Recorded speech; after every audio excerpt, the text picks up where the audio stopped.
नमस्कार, मी चेतन पात्रे. आज आपल्यासोबत पोलीस प्रशासनाच्या संदर्भामध्ये पोलीस भरती आणि त्याच्या सामान्य ज्ञानाच्या संदर्भामध्ये बोलणार आहे. आतापर्यंत आपण जे काही क्लासेस बघितलेले आहेत किंवा आता माय करिअरच्या माध्यमातून आम्ही जो एक उपक्रम सुरू केलेला आहे त्याच्यामध्ये आपण थोडक्यात बोलणार आहोत. तुमचे काही प्रश्न राहिलेत किंवा नसतीलही तरी मला आलेले जे व्हॉट्सअपला प्रश्न आलेले आहेत आमच्या टीमकडे त्या प्रश्नांचा आपण थोडक्यात आढावा घेऊ आणि त्यानंतरच आपल्याकडे आतापर्यंत जितके पण म्हणजे 2017च्या नंतर किंवा 2018-19मध्ये तितकी काही भरती झालेली नाही आहे, पण 2017-18मध्ये काही ज्या भरती झालेल्या आहेत त्याच्यामध्ये आलेल्या प्रश्नांचा आढावा घेणार आहोत. सामान्य ज्ञानामध्ये आणि चालू घडामोडींमध्ये आपण काय संकीर्ण काय वाचलं पाहिजे याचा आपण जेव्हा विचार करतो त्या संकीर्ण काय वाचलं पाहिजे, कारण की हा एक मेजर पोर्शन आहे. जसं आता आपल्या पोलीस प्रशासनाच्या संदर्भामध्ये पोलीस भरतीचे जे आहेत त्या पेपर्समध्ये आपल्याकडे 4 टॉपिक्स असतात. स्पेशली म्हणजे 4 विभाग असतात. पहिला असतो मराठी विभाग, दुसरा असतो बुद्धिमापन चाचणी, तिसरा असतो अंकगणित आणि चौथा असतो सामान्य ज्ञान व चालू घडामोडी. तर सामान्य ज्ञान आणि बघा एक बेसिकली आपल्याला जर बघायला मिळालं तरी सामान्य ज्ञानाकडे बघताना जर कुठलीही एखादी पुस्तक जर आपण वाचत आहोत त्या पुस्तकांपैकी आपल्याला जवळपास 80 to 90% आपला सिलेबस कव्हर होतो. कारण की जोही व्यक्ती त्या पेपरला सेट करणारा असतो तो पेपर सेट करताना त्या मानसिकतेच्या दृष्टिकोनातून विचार करतो आणि सर्वच्या सर्व जेव्हा दृष्टिकोन विचार करताना आपण हा एक भाग ठरवतो की आपली परीक्षा कुठल्या लेवलची आहे. आपली परीक्षा कुठल्या लेवलची आहे तर आपण बेसिकली असं म्हणतो की पोलीस भरतीसाठी पोलीस शिपायासाठी जर विचार करतो तर जवळपास 12वी पास असलेला विद्यार्थी तिथे करू शकतो आणि त्यांनी वयाची 18 वर्ष पूर्ण केलेली असावी वगैरे वगैरे वगैरे असा एक घाट आहे. तर सामान्य ज्ञानमध्ये आपण जवळपास जर सामान्य ज्ञानाचा जेव्हा विचार केला तर जवळपास 15 टॉपिकचा इथे संदर्भ घेतला जातो. त्याच्यामध्ये ग्रामप्रशासन आहे, महाराष्ट्रातील भूगोल संकीर्ण भूगोल आहे, त्यानंतर भारतातील भौतिक व संकीर्ण भूगोल म्हणजे ज्याच्यात प्रमुख नद्यांच्या विषयी माहिती घेतलं जाते. ग्रामप्रशासनामध्ये ग्रामपंचायत, पंचायत समिती, जिल्हा परिषद, 73वी आणि 74वी घटना दुरुस्ती विचार या विषयीचा आणि जिल्हा प्रशासनाचा जो भाग आहे तो आपल्याला इथे बघायला मिळणार आहे. त्यानंतर महाराष्ट्राचा जेव्हा विचार करतो संकीर्ण असलेल्या ज्या दृष्टिकोन आहे त्या संकीर्ण असलेल्या दृष्टिकोनातूनच आपल्याला महाराष्ट्राची प्राकृतिक रचना म्हणजे महाराष्ट्र राज्याची निर्मिती कशी झाली, प्राकृतिक रचनेच्या मध्येच आपण विचार केला तर उत्तर दक्षिण लांबी कशी, पूर्व पश्चिम लांबी कशी, अशा पद्धतीने आपण ज्या दृष्टिकोनातून जातो. महाराष्ट्रातील सर्वात मोठी नदी कुठली, महाराष्ट्रातील सर्वात मोठे खोरे कोणते, त्यासोबत आपण जर प्रादेशिक विचार जर केला तर महाराष्ट्राचे किती प्रादेशिक प्रदेश पडतात ज्याच्यामध्ये आपण जर विचार करतो कोकण, मावळ, त्याच्यानंतर आपण विदर्भ, मराठवाडा, खानदेश अशा प्रकारचा एक भाग म्हणून इथे बघण्यात येतोय. त्यानंतर राज्य व राज्यघटनांच्या विषयीची माहिती, प्रमुख शहरे, उद्योगधंदे म्हणजे कसे आहेत त्या पद्धतीने आपल्याला इथे बघायला मिळणार आहे. त्यानंतर भूगोलाचा जेव्हा विचार करतो भारतातील सर्वात मोठी नदी किती आहे, भारतात किती राज्य आहेत. जर एखाद्या व्यक्तीने प्रश्न विचारला असता मागील 1 वर्षापूर्वी जेव्हा आपला जम्मू अँड काश्मीर या राज्याचं विभाजन करून जे 2 केंद्रशासित प्रदेश निर्माण झालेले आहेत त्या 2 केंद्रशासित प्रदेशांच्या संदर्भामध्ये जेव्हा विचार करतो तर आपल्याकडे 29 राज्य आणि 7 केंद्रशासित प्रदेश होते. पण जेव्हा जम्मू अँड काश्मीर या स्टेटचं विभाजन ऑगस्ट महिन्यात जेव्हा विभाजन करण्यात आलं तेव्हा आपल्याकडे किती 28 राज्य आणि 9 केंद्रशासित प्रदेश राहिले. मला व्हॉट्सअपला आणि आमच्या टीमला आलेले काही प्रश्न होते त्या प्रश्नांच्या विषयी आपण इथे संकीर्ण बोलणार आहोत. कारण की आता मग जर कोणाला वाटेल की चला बा लद्दाख ही झाला, जम्मू अँड काश्मीर हा एक केंद्रशासित प्रदेश झाला आणि लद्दाख एक केंद्रशासित प्रदेश झाला, तर तुम्ही म्हणाल की नाही सर आता 9 केंद्रशासित प्रदेश झालेले अशा प्रकारचं आहे. त्यानंतर पृथ्वीचं वातावरण कसं आहे, आणखी विज्ञानवादी दृष्टिकोनातून वनस्पतीच्या निर्मितीसाठी जेव्हा आपण काही प्रश्नांचा आढावा घेणार आहोत त्यामध्ये एक वेगवेगळे घटक इथे बघायला मिळणार आहे. त्यानंतर इतिहास, इथे सरळ त्यांनी मान्यता दिलेली आहे की आधुनिक भारताचा इतिहास जर MPSCच्या माध्यमातून जेव्हा बघायला जातो तेव्हा आपण औरंगजेबाचा मृत्यू म्हणजे 1707च्या नंतरचा इतिहास म्हणजे आधुनिक भारताचा इतिहास म्हणून गणला जातो. पण जेव्हा आपण काही सामान्य लेवलच्या परीक्षांच्या विषयी जेव्हा विचार करत असतो त्या विचार करताना आपण 57चा उठाव, 1857चा उठाव तर भारत देश स्वतंत्र होईपर्यंत आणि आपली जी राज्यघटना निर्माण झालेली आहे त्या राज्यघटनेच्या निर्मितीच्या संदर्भामध्ये असलेल्या प्रश्नांच्या विषयी आपण आधुनिक भारताचा इतिहास करतो. पण बेसिकली काही परीक्षांमध्ये आपल्याला शिवाजी महाराजांच्या इतिहासांवर सुद्धा प्रश्न आलेले आहेत. आता तुम्ही म्हणणार शिवाजी महाराज इथे तर होते नाही. शिवाजी महाराजांचा कालखंड जेव्हा आपण गणतो तेव्हा 17व्या शतकामध्ये, म्हणजे 17वे शतक म्हणजे काय, 1630 पासूनच्या आणि 1680च्या जवळपासचा हा दशकांचा कालखंड. त्याच्यानंतर संभाजीराजे गेल्यानंतर राजाराम राजे आणि त्याच्यानंतर मराठ्यांचा इतिहास म्हणजे पेशवेशाहींचा इतिहास. अशा प्रकारे मग यांच्याबद्दलचा विचार, कारण की आपण महाराष्ट्रात राहतो आणि आपल्या महाराष्ट्रात त्यांनी बेसिकली असं ठरवलेलं आहे की महाराष्ट्रातील जितक्याही परीक्षा असतील ते महाराष्ट्रातील जे स्टेट बोर्ड आहे ना, महाराष्ट्र राज्य माध्यमिक माध्यमिक आणि उच्च माध्यमिक जे शिक्षा मंडळ आहे त्याच्या ज्या 1ली ते 10वीपर्यंतच्या म्हणजे 4थ्या वर्गाच्या मध्ये आपल्याला महाराष्ट्राचा इतिहासामध्ये शिवाजी महाराजांचा इतिहास आपल्याला इथे बघायला मिळतोय. त्याच्याविषयी आपण इथे प्रश्न बघू शकतो. आता त्याची मानसिकता आहे तो कुठून आलेला आहे. त्याच्यानंतर दुसरं येतं राज्यघटनामध्ये बेसिकली संसद आहे. संसद आल्यानंतर त्याच्यानंतर राज्यसभा, लोकसभा कशी कंपोजिशन झाली आहे त्याच्याविषयी, विधिमंडळाच्या विषयीची माहिती, त्याच्याबद्दलचे किती आमदार आहेत, किती खासदार आहे, कुठल्या स्टेटमध्ये काय निवडणूक झाली, कुठल्या पक्षाला किती मतदान मिळालेलं होतं, किती पक्षांचे आमदार निवडून आलेले होते, महाराष्ट्रात किती खासदार आहेत म्हणजे लोकसभेचे किती खासदार आहेत आणि सोबतच राज्यसभेचे किती खासदार आहे, अशा पद्धतीचे इथे प्रश्न घेतले जातात. सोबतच इथे जे आपल्या 395 कलम आणि 12 शेड्यूल आहेत, त्या 12 शेड्यूल आणि जवळपास 25 पार्ट्समध्ये आपला जो भाग झालेला आहे संविधानाच्या निर्मितीच्या संदर्भामध्ये, आणि संविधानाची निर्मिती करताना जो काही 1946 पासून ते 1949 26 नोव्हेंबर 1949 पर्यंतचा कालखंड, त्याच्यानंतर 26 जानेवारी 1950 पर्यंतचा कालखंड, तिथे मसुदा समितीची माहिती, त्याच्यानंतर ज्या वेगवेगळ्या समितीज होत्या त्या समित्यांच्या बद्दलचे आपल्याला कशा प्रकारे जाता येईल त्याचा इथे थोडक्यात आढावा घेतलेला आहे. त्यानंतर विज्ञान, हा सगळ्यात मेन टॉपिक असतो. इथेच बघायला गेलं तर भौतिकशास्त्राचं, रसायनशास्त्र आणि जीवशास्त्राचं. आता रिसेंटली जीवशास्त्र आणि आरोग्यशास्त्रावर आपल्याला आधारित इथे प्रश्न बघायला मिळणार आहे. तोही आपण जेव्हा प्रश्नांचा आढावा घेणार आहोत ना, त्या आढाव्यांमध्ये नवीन काही येऊ शकतं का, म्हणजे मलेरिया कसं होतं, डासाची कुठली एखादी पद्धत होती, त्यानंतर न्यूटन्सचे लॉ कोणते होते त्याच्याविषयीची माहिती, त्याच्यानंतर H2O म्हणजे काय, त्याच्यानंतर NaCl म्हणजे काय, सोडियम क्लोराईड होतं ना ज्याला आपण सॉल्ट म्हणतो, त्याच्यानंतर बेसिक अमिनो आम्लोज म्हणजे काय, कशा प्रकारचा एक प्रश्नांचा आढावा आणि आपल्या पेपर्समध्ये आलेले जे क्वेश्चन्स होते त्याचे इथे आढावा घेणार आहोत. त्यानंतर अर्थशास्त्र, बेसिकली अर्थशास्त्र म्हटलेलं आहे पण पंचवार्षिक योजनांविषयीची माहिती, पंचवार्षिक योजनांच्या विषयीची माहिती, म्हणजे पहिली पंचवार्षिक योजना सुरू झाली होती 1951 पासूनचा आणि शेवटची पंचवार्षिक योजना म्हणजे 2012ला सुरू झालेली जी शेवटची पंचवार्षिक योजना होती ती कधी संपली आहे, 2017ला.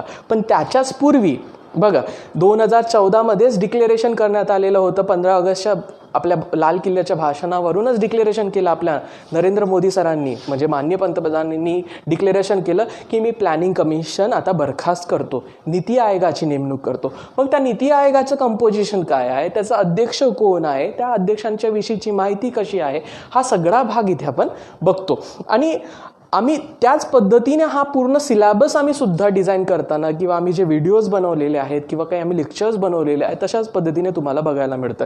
आता त्याच्यानंतर येतं समाजसुधारकामध्ये त्यांनी मोस्टली 9 ते 10 समाजसुधारकांचा इथे विचार केलेला होता. आणि त्या विचार करताना समाजसुधारकामध्ये काय म्हणजे कोणाला वाटेल की फक्त त्यांच्या नावाविषयी किंवा त्यांच्या कर्तृत्वाविषयी किंवा त्यांच्या कार्याविषयी, पण कधी कधी त्यांच्या आईवडिलांच्या विषयी थोडीशी माहिती घेतात, त्यांच्या पत्नींच्या विषयी थोडीशी माहिती घेतात, त्यांचं वैयक्तिक जीवन कसं होतं त्या जीवनांविषयीची माहिती इथे आपण बघायला मिळते.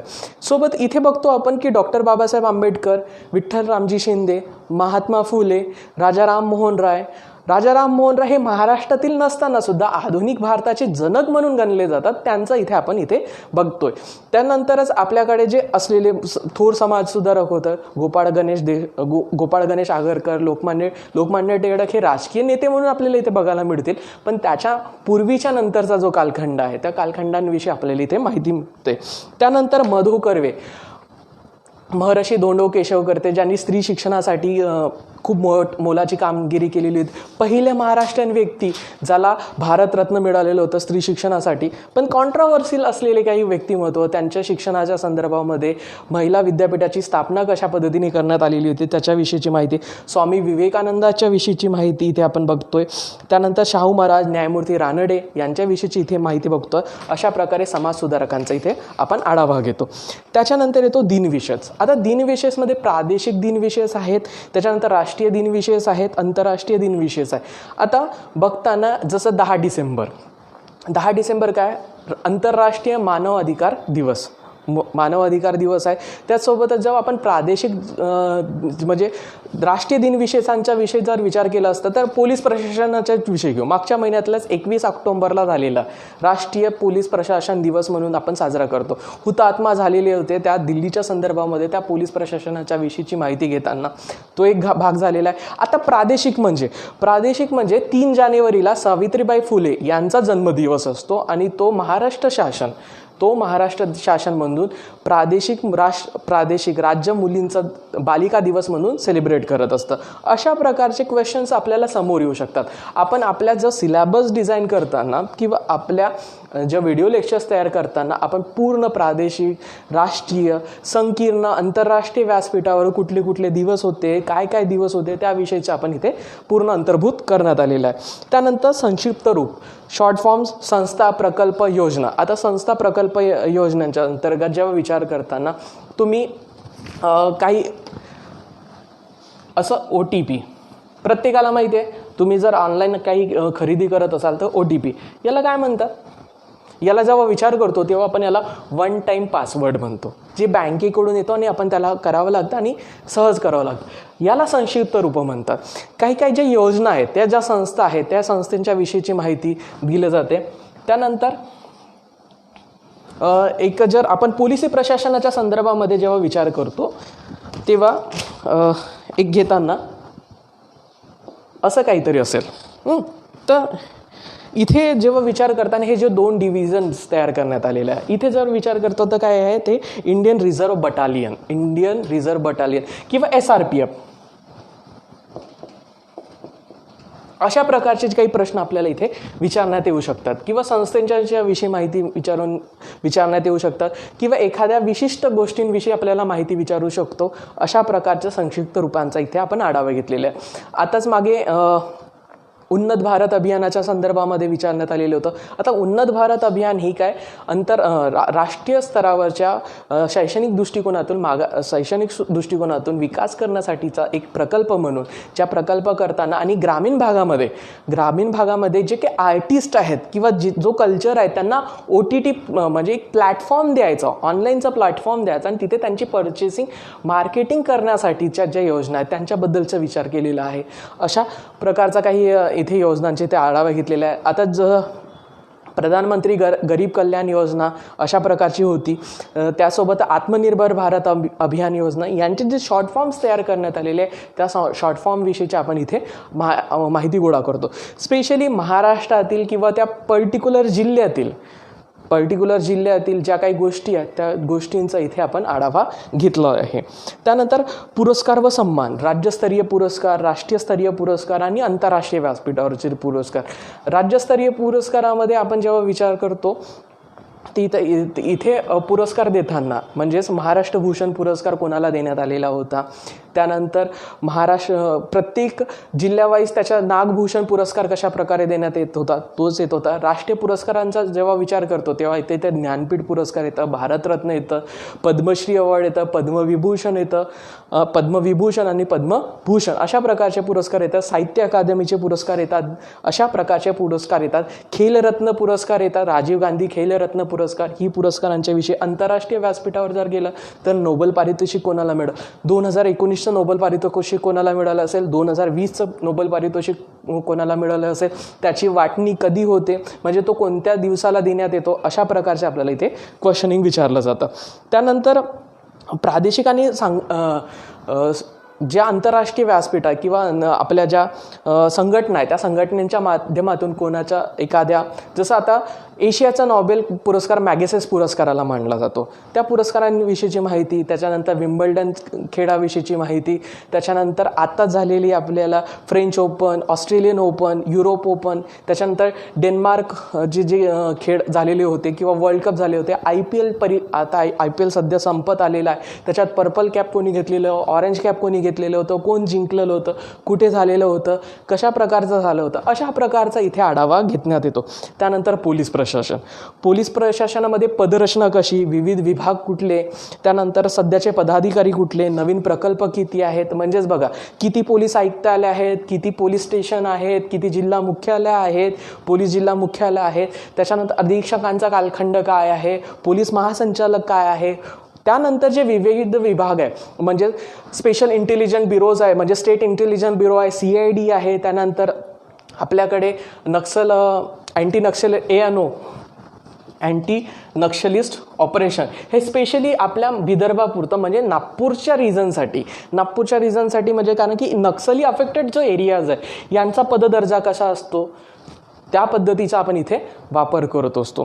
त्याच्यानंतर आपल्याकडे ATSची माहिती आहे, अँटी टेररिस्ट स्क्वॉडच्या बद्दलची माहिती आहे, त्यासाठी मोठे मोठे पदं आहेत. त्यानंतर पोलीस प्रशासनाचे डेव्हलपमेंटसाठी जी असलेली वेलफेअर स्कीम्स कशी आहेत, त्यांच्या DIGच्या लेवलची रँक कशी आहे, पोलीस अधीक्षकाच्या परिक्षेत्र म्हणजे काय. आता बघा, पोलीस आयुक्तालय कमिशनरेट असते, जिल्हा पोलीस मुख्यालय आहे आणि जिल्हा परिक्षेत्र. आता आपल्याकडे जी काही परिक्षेत्र आहे त्या परिक्षेत्रांविषयीची माहिती आपण पूर्णपणे आपल्या व्हिडिओजमध्ये घेतलेली आहे. कुठली पदरचना आहे, म्हणजे सगळ्यात खालचं पद कुठलं आहे, आपण जेव्हा काही क्वेश्चनचा आढावा घेऊ त्या क्वेश्चनच्या आढावामध्ये आपल्याला तो दिसून येणार आहे. त्यानंतर आता संगणकाविषयीची माहिती, संगणक हार्डवेअरचा जो आहे किंवा ऑनलाईनमध्ये आहोत किंवा फेसबुक्सवर आहोत, व्हॉट्सअपवर आहोत, त्याच्यानंतर हाईकच्या संदर्भामध्ये माहिती, हार्ड डिस्कच्या संदर्भामध्ये माहिती, तुमच्या रॅमच्या विषयीची माहिती, रोमच्या विषयीची माहिती, अशा प्रकारचे क्वेश्चनिंग इथे विचारलं जातं. म्हणजे इनपुट डिव्हाइस कुठले, आउटपुट डिव्हाइस कुठले, त्याच्यानंतर विजिबल डिव्हाइस कोणते, म्हणजेच CPU ला काय म्हणतात की आपल्या जो कम्प्युटर आहे त्या कम्प्युटरचा ब्रेनसुद्धा म्हटलं जातं. सेंट्रल प्रोसेसिंग युनिटच्या संदर्भामध्ये डिस्क म्हणजे काय, त्याच्यामध्ये रोम म्हणजे काय, अशा प्रकारे पेनड्राईव्ह म्हणजे काय, कनेक्टेड काय, डाटा केबल काय, अशा विषयीची माहिती विचारला जाते. हा झाला कम्प्युटरचा. पण संगणकाच्या दृष्टिकोनातून आणखी काही नवीन गोष्टी ॲड झालेल्या आहेत. आता बघा, गुगल ड्राईव्ह झालं, क्लाउड झालं, त्या क्लाउडच्या विषयीची माहिती, त्याच्याबद्दलची माहिती. आपल्याकडे स्मार्टफोन वापरतो, पण त्या स्मार्टफोनच्या मध्ये काय ज्या काही डिव्हायसेस असतात त्या डिव्हायसेसच्या विषयी माहिती जाणून घेतो का. रिसेंटली असं म्हटलं होतं की आपण मोस्ट ऑफ द चायनीज ॲपला काय केलं, बॅनिंग केलेलं आहे, पण ते बॅन झालेले आहेत का, तो सध्या घटक आपल्याला इथे दिसून येत नाही आहे. त्यानंतरच महाराष्ट्रातील जिल्हे. आता स्पेशली ही जिल्हा पोलीस प्रशासनाची भरती जी घेण्यात येणार आहे, प्रत्येक जिल्ह्यावर वेगवेगळे ॲडव्हर्टाइजमेंट आहे. जरीही आम्ही असं म्हणत असलो की 10,000 पदापेक्षा जास्त पदं असतील, पण ज्या विभागातील ज्या जिल्ह्यासाठी जी पदं निर्मिती झालेली आहे ते जिल्हा परिषदेच्या संदर्भातील येतील. म्हणजे एखाद्या विशिष्ट जिल्ह्याच्या, म्हणजे नागपूर जिल्ह्याचा जर एक मी उदाहरण घेतलं तर नागपूर जिल्ह्याची लोकसंख्या किती आहे तो विचारला जाईल. नागपूर जिल्ह्यामध्ये महानगरपालिकेचे महानगर आयुक्त कोण आहेत, जसं तुकाराम मुंडे हे नावाजलेली व्यक्तिमत्व होतं, त्याच्याबद्दलची माहिती. नागपूर जिल्ह्याचे जिल्हाधिकारी कोण आहेत, नागपूर जिल्ह्यामध्ये किती खासदारकीच्या सीट्स आहेत त्याच्या संदर्भामध्ये, नागपूर जिल्ह्यामध्ये किती आमदारकीचे सीट्स आहेत, नागपूर शहराच्या आमदारकीच्या संदर्भामध्ये, नागपूर शहरा कुठल्या नदीच्या किनारी वसलेल्या, अशा प्रकारचे क्वेश्चन्स आपल्याला विचारू शकतो. जर तुम्ही रत्नागिरीला गेले तर रत्नागिरी आणि सिंधुदुर्ग मिळून एक असलेला आहे. रत्नागिरीच्या संदर्भामध्ये बघताना आपल्याला तो दृष्टिकोन इथे बघायला मिळतो. सोबतच औरंगाबाद, त्याच्यानंतर नाशिक, पश्चिम महाराष्ट्र, विदर्भ, अशा प्रकारची माहिती विचारू शकतात. कुठली मोठी नदी आहे, कुठली पूर्व वाहिनी, पश्चिम वाहिनी, अशा प्रकारच्या सुद्धा हे जॉग्रफी आणि त्या जिल्ह्याची प्रमुख माहिती, त्या जिल्ह्यामध्ये वाढणारी सगळ्यात मोठी नदी कुठली, त्या नदीच्या किनारी, जसं आता कोल्हापूर, सातारा, सांगलीला आलेलं मागच्या वेळेसचं जे होतं पंचगंगा नदीचं पंचगंगा नदीचं जे आलेलं होतं कुठल्याच त्याच्या कृष्णाकाठी असलेल्या ज्या नद्या होत्या, वेना नदी होते, या नद्यांच्या मध्ये असलेली जी माहिती आहे, त्यांचं पात्र किती मोठं आहे, कोयना धरण म्हणजे काय, त्याच्यानंतर सावित्री, वैतरणा नदी, सावित्री नदी, कोकणातील नद्या, पूर्व घाटातील नद्या, पश्चिम घाटापासून तर पूर्व घाटापर्यंत वाहत जाणाऱ्या नद्या, पूर्ववाहिनी नद्या, पश्चिम वाहिनी नद्या, उत्तर दक्षिणेकडून वाहत येणाऱ्या नद्या, अशा प्रकारच्या नद्यांचे इथे समावेश त्या संकीर्ण घेतला जातो. त्यानंतर संकीर्ण चालू घडामोडी, राजकीय चालू घडामोडी. आता राजकीय चालू घडामोडीमध्ये जर आपण विचार केला तर कोणत्या कोणत्या पदाधिकाऱ्यांची नेमणूक करण्यात आलेली होती, त्याचसोबतच कुठल्या राज्यामध्ये काय नवीन घडत होतं. त्यानंतर आताच बघा ना, 22 आमदारांनी राजीनामा देऊन मध्य प्रदेशचं गव्हर्नमेंट पाडलं आणि शिवराज चौहान तिथे मुख्यमंत्री झाले. आता त्यांची बायपोल आहे. त्याच्यासोबतच बिहार इथे जे महागठबंधनचं आणि NDAच्या माध्यमातून ज्या निवडणुका लढवल्या जात आहेत त्या निवडणुकांच्या विषयीची माहिती, त्यासोबतच नवीन राज्यपाल कुठल्या कुठल्या स्टेटसाठी नियुक्त करण्यात आलेले होते किंवा नवीन काय आहेत किंवा कोण सर्वोच्च न्यायाधीश नेमणूक करण्यात आलेली होती, राजकीय सामाजिक ज्या घडामोडी आहे, आर्थिक घडामोडीच्या विषयी जेव्हा विचार करतो ना आपण, आत्मनिर्भर भारत, त्याच्यानंतर एक 500 रुपयाचं आपल्यासाठी जे सगळ्या लोकांना फ्री देण्यात आलं, म्हणजे ज्यांच्याकडे जनधन अकाउंट आहे त्या जनधन अकाउंटमध्ये 500 रुपये एंटर करण्यात आलेलं होतं. ज्या दिवशी लॉकडाऊन झालेलं होतं, लॉकडाऊन झाल्यानंतर 1 एप्रिलपासून सगळ्या बँकांनी आपली न्यूनतम राशी म्हणजे काय, मिनिमम बॅलन्स जे होतं 1,500 किंवा 2,000 असायचं ते खारीज करून टाकलं. पण आताच 1 नोव्हेंबरला ज्या काही बॅलन्सच्या संदर्भामध्ये म्हणजे मिनिमम 3 महिन्यापर्यंत जर तुमच्या अकाउंटला 2,000 पेक्षा कमी राहत असेल तर आम्ही तुमच्याकडे काय करणार आहोत, चार्ज लावणार आहोत. हा सुद्धा एक घाट करण्यात आलेला आहे. किंवा 3 पेक्षा जास्त ट्रान्झॅक्शन झालेले असतील तर आम्ही सुद्धा त्यांच्यावर चार्जेस लावणार आहोत, GST लावणार आहोत. अशा प्रकारचे काही ज्या गोष्टी येत आहेत त्या नवीन नवीन ॲड होत आहेत ह्या ज्याल्या आर्थिक घडामोडीच्या संदर्भामध्ये. किंवा कुठल्या कंपनीचे शेअर्स घेतलेले होते, सर्वात श्रीमंत व्यक्ती मुकेश अंबानीच्या विषयीची माहिती, त्यांची आता 7 अब्जांनी त्यांची संपत्तीमध्ये घट दिसून येत आहे, त्या अशा प्रकारचे आपल्याला इथे दिसून येतं. त्यानंतर सामाजिक आणि पर्यावरणीय घडामोडी विषयीची माहिती, म्हणजेच आत्ताच रिसेंटली आपले पंतप्रधानांनी म्हणजे माननीय नरेंद्र मोदी सरांनी आत्ताच रिसेंटली कुठे जाऊन आपला एक नॅचरल पार्कचं हे जे घेतलेलं आहे, गुजरातमध्ये गेलेलं होतं, त्या गुजरातमध्ये एका नॅचरल पार्कचं त्यांनी उद्घाटन केलेलं होतं. त्यानंतर सरदार सरोवरला गेलेले होते. सरदार वल्लभभाई पटेल यांच्या स्टॅच्यू ऑफ युनिटी इथे ज्या काही घडामोडी झालेल्या होत्या त्या पर्यावरणाच्या संदर्भामध्ये, म्हणजेच बघा ना, आता अहमदाबादच्या साबरमती रिव्हरवरून सी प्लेन जे सुरू झालेलं आहे त्या स्टॅच्यू ऑफ युनिटीपर्यंतचे नर्मदा नदीच्या मध्यभागी असलेलं जे आहे स्टॅच्यू ऑफ युनिटी, त्यांच्या संदर्भातील माहिती, चर्चेतील व्यक्तिमत्व म्हटलं तर सुशांत सिंग राजपूत आयलंच आहे इथं. त्यासोबतच जे काही वेगवेगळे व्यक्तिमत्व आहेत जसं इरफान खान आहे, यासारखे जे माणसं आहेत यांनी सुद्धा ज्यांचं निर्वतलेले होते किंवा त्यांची नेमणूक झालेली ते हरीश साबळे जे आंतरराष्ट्रीय विधी तज्ज्ञ म्हणून आहेत, म्हणजे वकील म्हणून जे गणले जातात, त्यांनी आत्ताच रिसेंटली 2रा विवाहसुद्धा केलेला आहे. त्याच्या संदर्भामध्ये आंतरराष्ट्रीय व्यासपीठावर असलेली डोनाल्ड ट्रम्प आणि जे अमेरिकेचे राष्ट्राध्यक्ष यांच्या निवडणुकीच्या संदर्भामधल्या ज्या गोष्टी आहेत, आणि त्यानंतरच आता पुन्हा कोरोनाची 2री लाट येत आहे, त्या 2ऱ्या लाटेच्या संदर्भामध्ये असलेल्या ज्या काही गोष्टी आहेत की बघा, आता मी म्हणत आहे की जस्ट आत्ताचं मी घेतलेलं आहे, म्हणजे मागील 10 दिवसामध्ये ज्या काही घडामोडी होती त्याच्याविषयीची माहिती आहे. पण इथे संकीर्ण चालू घडामोडी येताना हे जे परीक्षाचे पेपर सेटर्स असतात त्या पेपर सेटर्सनी पूर्वीच्या 6 महिन्यापूर्वीचे डाटा घेतला जातो. मोस्ट ऑफ दी म्हणजेच जर कुठल्या मोठ्या परीक्षेची तयारी करताना चालू घडामोडीच्या संदर्भामध्ये असं म्हटलं जातं की मागील 2 वर्षापूर्वीचं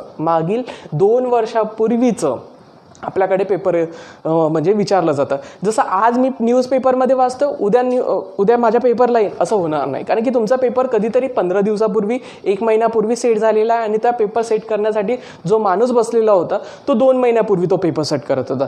त्यावेळेसची चालू घडामोडी, त्यावेळेसच्या संकीर्ण घडामोडी याविषयीची माहिती. आताच साहित्य अकादमीचे पुरस्कार घोषित करण्यात आलेले आहे. साहित्य अकादमीच्या पुरस्कारामध्ये म्हणजे ज्या 24 भाषांमध्ये आपण जे साहित्य अकादमीचे पुरस्कार देतोय त्या 24 भाषेतील जे साहित्य अकादमीचे पुरस्कारांच्या विषयीची माहिती ही कदाचित मागचे विचारू शकतील, आताचेच नाही. कारण की तुमचा पेपर सेट झालेला असेल किंवा नाही झालेला असेल किंवा रिसेंटली असणार आहे. जर डिसेंबर महिन्यामध्ये जर मी असं गृहीत धरतो की ॲडव्हर्टाइजमेंट या महिन्यात आली, जर आली ती या महिन्यात आली तर तुमची परीक्षा फरवरी महिन्यात राहील. म्हणजे फरवरी किंवा जानेवारी महिन्यामधलं तुमचं काही चालू घडामोडी नाही विचारू शकत. ते विचारतील तर कुठले ऑक्टोबर नोव्हेंबर या परीक्षांमध्ये बघताना. जेव्हाही आपण कुठल्या पुस्तकांमध्ये हे जेवढे मी 15 टॉपिक सांगितलेले आहे त्या 15 टॉपिकमध्ये तुम्ही कधीही जर क्वेश्चनिंग विचारू शकले असतात तर जवळपास तुमच्याकडे 80 ते 90% डाटा इथे बघायला मिळतोय. आणि त्याच पद्धतीने आम्ही व्हिडिओसुद्धा बघितलेले आहे. कारण की एखाद्या मानसिकतेचा विचार मी कुठला तरी एखादी टॉपिक स्किप करू शकतो, तो स्किप न करता मी इथे वाचू शकतो. जसं मराठीमध्ये दिलेलं आहे, मराठी किंवा अंकगणितामध्ये दिलेलं आहे त्याच्यातील एक भाग किंवा त्याच्यातला एक स्टँडर्ड भाग म्हणून समोर येणार आहे. पण इथे जेव्हा आपण 15 टॉपिक करतो ना, ही 15 टॉपिकवरचे 25 क्वेश्चनमध्ये येणार नाही. कारण की तुमच्याकडे असतात 25 क्वेश्चन किंवा जास्तीत जास्त 30 क्वेश्चनपर्यंत हा आपला भाग एक्सटेंड करू शकतो. तिथली जे पोलीस प्रशासनाच्या संदर्भामध्ये जे लोक पेपर सेट करणार आहेत त्यांच्या संदर्भामध्ये आपण त्या पोलीस विषयाचा आढावा घेतले जातात. अशा प्रकारचा आपण हा पूर्ण सिलेबस इथे बघितलेला आहे. 15च्या 15 टॉपिकवर क्वेश्चन येतील अशी आपण अपेक्षा करतो.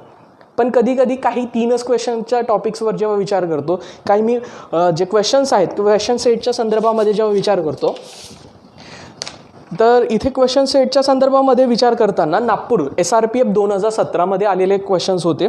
त्याच्यामध्ये इथे पहिलाच क्वेश्चन होता बघा, भारतातीलच्या संदर्भामध्ये होता. चित्रकूट धबधबा कोणत्या नदीवर? नागपूर SRPFचा असलेला स्टेट रिझर्व्ह पोलीस असलेला हा प्रश्न होता. चित्रकूट धबधबा कोणत्या नदीवर? चित्रकूट हे कुठे येते? म्हणजे आताचं छत्तीसगड. चित्रकूट हे त्यावेळेस 2017मध्ये एक जे न्यूज आलेली होती काय त्या न्यूजच्या संदर्भामध्ये कनेक्टेड असताना घेतलेला घटक होता. तो सोबतच रामायणाच्या वनवासांचा काळखंडासाठी प्रसिद्ध असलेला हा चित्रकूटचा धबधबा हा कुठल्या नदीवर होता? आणि चित्रकूट आताही का प्रसिद्ध आहे की छत्तीसगडमध्ये आणि सेंट्रल इंडियामध्ये म्हणजेच मध्य भारतामध्ये एकमेव असलेले central university Indira Gandhi tribal centre university म्हणून त्याची नेमणूक आहे चित्रकूटला. इंद्रावती नदी, आता इंद्रावती नदी जर आपण बघितलं चित्रकूटचा धबधबा, तर इंद्रावती नदी आपल्याला माहिती आहे का आपल्या गडचिरोली आणि चंद्रपूर जिल्ह्यामध्ये एंटर करताना दिसते. आणि जेव्हा आपण 10वीच्या किंवा 12वीच्या जेव्हा पुस्तकांचा आपण इथे अभ्यास करताना या चित्रकूट धबधब्याविषयीचा पोस्टर दिलेला आहे भूगोलाच्या याच्यामध्ये. अशा प्रकारचे क्वेश्चन्स टाकलेले आहेत त्यांनी.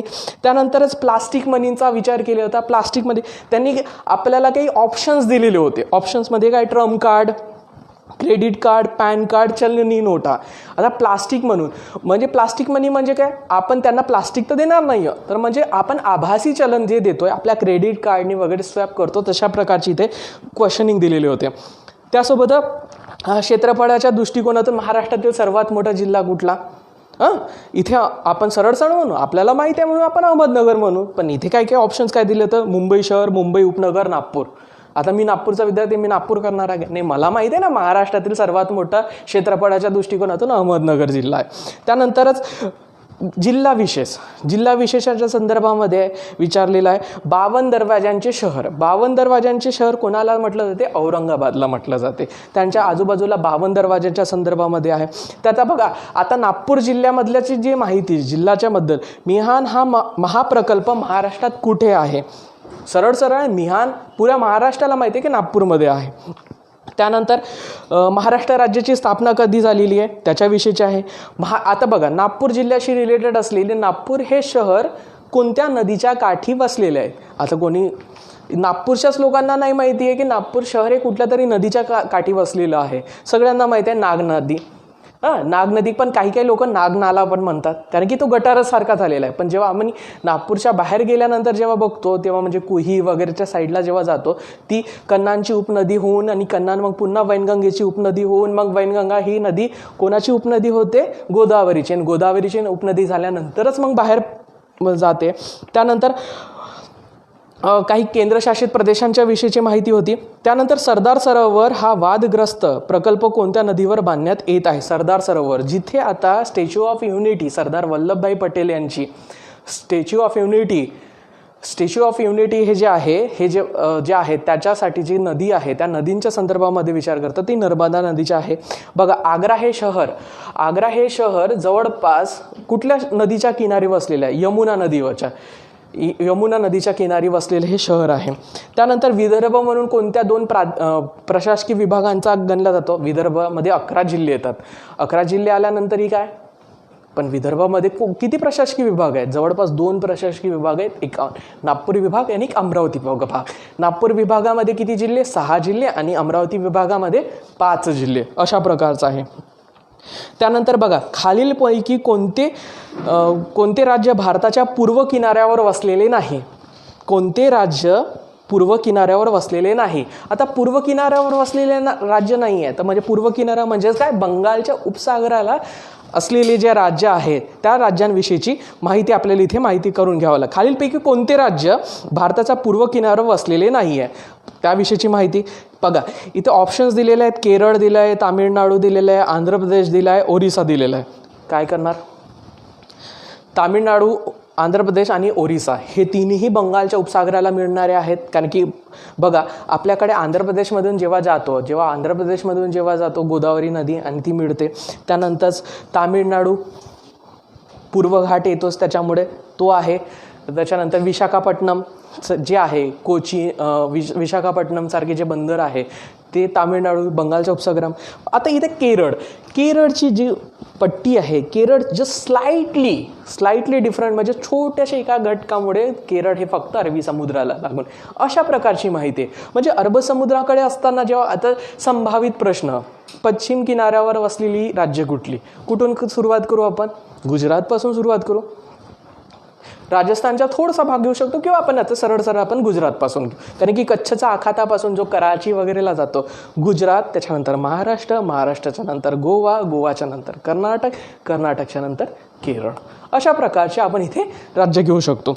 त्यानंतर भारतीय संविधानाच्या दिवशी कोणत्या दिवशी अंमलात आलेली होती? कोणत्या दिवशी अंमलात आलेलं होतं भारतीय संविधान? 26 जानेवारी 1950 पासून आलेले होते. त्यानंतर भारत हे खालीलपैकी कोणत्या प्रकारचे राष्ट्र आहे? बघा, यांनी खूप भारी पॉलिटिकल सायन्सशी रिलेटेड घेतलेले होते की भारत हे खालीलपैकी कोणत्या प्रकारचे राष्ट्र आहे? साम्यवादी, भांडवलवादी, धर्मनिरपेक्ष, राजेशाही.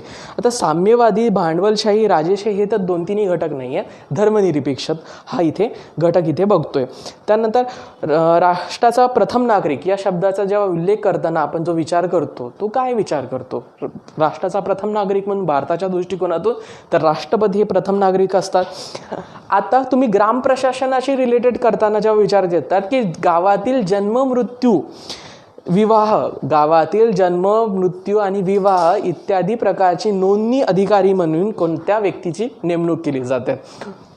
ऑब्व्हियसली ग्राम पातळीवर कोण काम करतात? जिल्हा परिषदेचे टीचर करतात, तलाठी असतात, ग्रामसेवक असतात. अशा प्रकारचे सरपंच, ग्रामपंचायत आहे त्या संदर्भामध्ये हे इथे आपल्याला घटक बघायला मिळतात. त्याच्यामुळेच याचं प्रश्नाचं उत्तर आहे जवळपास ग्रामसेवक. त्यानंतर राज्यातील पोलीस प्रशासनाचे कार्य राज्यातील पोलीस प्रशासनाचे जे कार्य आहे तो कोणत्या मंत्रालयाच्या अंतर्गत चालतं त्याच्याविषयीचे विचारलेलं गृह मंत्रालयाच्या म्हणूनच आपल्या अनिल देशमुख सरांनी आपले डिक्लेरेशन माननीय गृहमंत्री महाराष्ट्र राज्याचे यांनी डिक्लेरेशन केलेलं आहे. त्यानंतर इन्सुलिनच्या संदर्भामध्ये विचारलेलं आहे. इन्सुलिन ही जे संप्रक्रियेचा अभावामुळे कुठला रोग होतो? इन्सुलिनची डेफिशियन्सी कसल्यामुळे कशाचा हे होतो तो घटक आहे. कशामुळे होतं? प्रौढ व्यक्तीचे आपले जे हृदयाचे ठोके आहेत त्यांच्या संदर्भामध्ये विचारलेलं आहे की 1 मिनिटामध्ये आपण नाडी परीक्षण जेव्हा करतो तेव्हा मिनिमम 72 झाले पाहिजे, त्याच्यापेक्षा जास्त होऊ शकतात. त्यानंतर टीबीच्या संदर्भात हे कशाच्या संदर्भामध्ये? रोगाच्या संदर्भामध्ये आहे त्याच्या संदर्भामध्ये. त्यानंतरच कावीळ, जॉइंडिस जेव्हा कावीळ म्हणतात तर कावीळ हा रोग मानवातील कोणत्या अंतर्गत भागाला इजा पोचवतो? यकृत आहे. त्यासोबतच सूर्यकिरण, बघा आपण भौतिकशास्त्राचे जेव्हा विचार करतो तर सूर्यकिरण पृथ्वीवर पडण्यासाठी किती मिनिटं लागतात, किती वेळ लागतो? इथे त्यांनी पोहोचण्यासाठी किती वेळ लागतात पृथ्वीच्या भूपृष्ठभागावर पोहोचण्यासाठी? 8 मिनिटं 8 सेकंडच्या संदर्भामध्ये लागतात. त्यानंतर अशा प्रकारचे क्वेश्चन्स इथे विचारलेले होते. हा झाला CRPF 2017च्या संदर्भामध्ये असलेला क्वेश्चन्स. बुलढाणा जिल्हा. आता बुलढाणा जिल्ह्यामध्ये जेव्हा विचारलं 2017च्या मध्ये शेतकऱ्याच्या असूड हे ग्रंथ कोणी लिहिलेले होते? महात्मा फुले. त्याच्यासोबतच भारतातील सर्वात पहिली रेल्वे कुठे धावली? भारतातील आपल्याला सगळ्यांना माहीत आहे, मुंबई ते ठाणे. त्यानंतर भारतामध्ये टपाल व तार सेवा कोणी सुरू केलेली होती? 1842च्या सुमाराच्या कालखंडाच्या नंतरचा जो आहे, म्हणजे 1857च्या पूर्वीमध्ये टपाल सेवा, म्हणजेच तो कालखंड कोणाचा गणला जातो? आपला डलहौसीचा कालखंड गणला जातो. 1848च्या नंतरचा आहे. त्यानंतर चौरी चौरा घटना, त्यानंतर मॉर्ले मिंटो सुधारणावादी घटना, दांडी यात्रा आणि मॉन्टेग्यू चेम्स्फोर्ड हा कायदा. तर यामध्ये आपल्याला प्रत्येक जी घटना आहे ते कोणत्या कोणत्या कालखंडामध्ये झालेली होती त्याविषयीची आपल्याला माहिती जाणून घ्यावी लागणार आहे. जर चौरी चौरा दुर्घटना जी घटना झालेली होती, कधी झालेली होती? असहकार आंदोलनाच्या कालखंडात. असहकार आंदोलन म्हणजे काय? 1920च्या नंतर, 1920-22च्या कालखंडामध्ये. मॉर्ले मिंटो सुधारणावादी कायदा, हा कायदा कधी झाला? नाही माहिती. कसं करणार? मॉन्टेग्यू चेम्स्फोर्ड कायदा, हा कायदा कधी झालेला होता? तेही नाही माहिती. असं कसं? जर माहिती असेल तर त्याच्यामुळे आपण जेव्हा आपण अभ्यास करतो किंवा आपण व्हिडिओ बघतो, तो विचार बघताना. त्यानंतर दांडी यात्रा, सगळ्यांना माहिती आहे, साबरमती के संत तूने कर दिया कमाल. हा जो घटक जेव्हा आपण विचार करतो तर दांडी यात्रा कधी झाली होती? सविनय कायदेभंगाची चळवळ. आता सविनय कायदेभंगाची चळवळ पुन्हा आपण गोच्यात आलो. तर त्या गोचीच आपल्याला सांभाळण्यासाठी जेव्हा मी कालगणना करताना मला जर या चारही गोष्टींच्या घटना कोणत्या कोणत्या वर्षी झालेल्या होत्या त्या मला इथे समजू येणार आहेत. त्या समजू आल्यानंतरच जेव्हा आपण बघतो, तेव्हा आपण दृष्टिकोन जेव्हा बघतो, तर मला माहिती आहे की चौरी चौरा घटना ही 1922ला झाली, दांडी यात्रा ही 1930ची आहे, मॉर्ले मिंटो सुधारणावादी कायदा हा 1909चा कायदा आहे आणि मॉन्टेग्यू चेम्स्फोर्ड कायदा हा 1919चा आहे. मग सगळ्यात पहिली गोष्ट कोणती आली? मॉर्ले मिंटो सुधारणावादी कायदा 1909चा. त्याच्यानंतर मॉन्टेग्यू चेम्स्फोर्ड कायदा 1919चा. त्यानंतर चौरी चौरा ही दुर्घटना 1922.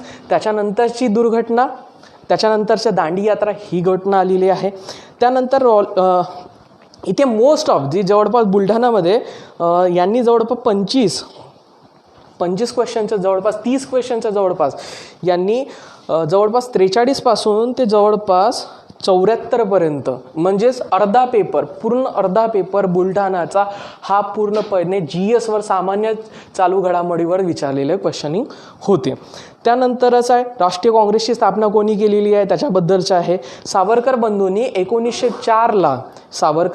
1904ला इथे इयर थोडंसं चुकीचं झालं, 4-5 काही म्हटलं जातं आहे. ते कोणत्या क्रांतिकारी संघटनेची स्थापना केली होती? म्हणजे स्वातंत्र्यवीर विदा सावरकर, त्यांचे ज्येष्ठ बंधू या सावरकर बंधूंनी जी काही लिहिली होती त्याच्याविषयीची माहिती आहे. त्यानंतर कोणती संघटना असेल? अभिनव भारत संघटना 1904ला, म्हणजेच मित्रमेळावा ही संघटना स्थापन झाल्यानंतर आपल्याला इथे बघायला मिळते. आत्ताच एक रिसेंटली आपल्याला श्रीराम राठोड यांनी प्रश्न विचारलेला आहे, महाराष्ट्रातील भौगोलिक स्थान, विस्तार व क्षेत्र.